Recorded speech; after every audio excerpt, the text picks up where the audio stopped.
Krista ndị Igbo, nwa ọma, onye nkụzi asụsụ Igbo, nnọọnị n'ụbọchị taa, nnọọnị. Kedu ka unu mere? Ama m na unu dị mma. N'ụbọchị taa ka anyị mụta ihe anyị na-akpọ ndị nọ n'ezinụlọ n'asụsụ Igbo. Ezinụlọ, ndị nọ n'ezinụlọ n'asụsụ Igbo. Kedu ihe a na-akpọ grandma, grandmother? Ka anyị mụta ihe a na-akpọ ya na-akpọ nwanne. So grandchild, ihe ndị Igbo na-akpọ ya bụ nwa nwa.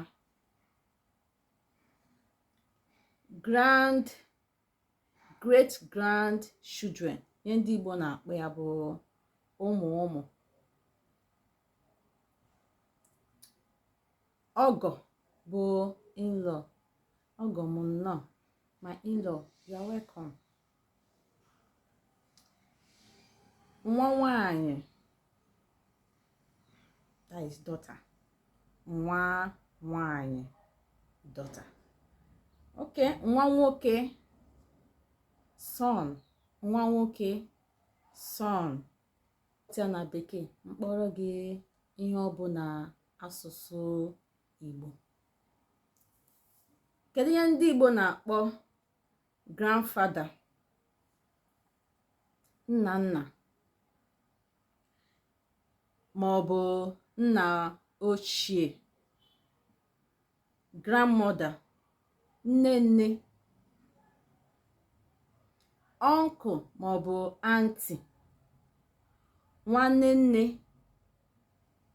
ma ọ bụ nwanne nna. Kedu ihe ndị Igbo na-akpọ cousin?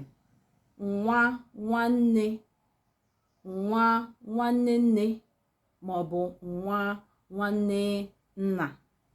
Kedu ihe ndị Igbo na-akpọ niece na nephew? Nwa nwanne. Kedu ihe ndị Igbo na-akpọ father? Nna, mother, nne.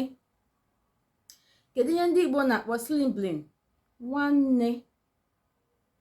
Kedu ihe ndị Igbo na-akpọ my sister? Nwanne mụ nwanyị, my brother, nwanne mụ nwoke.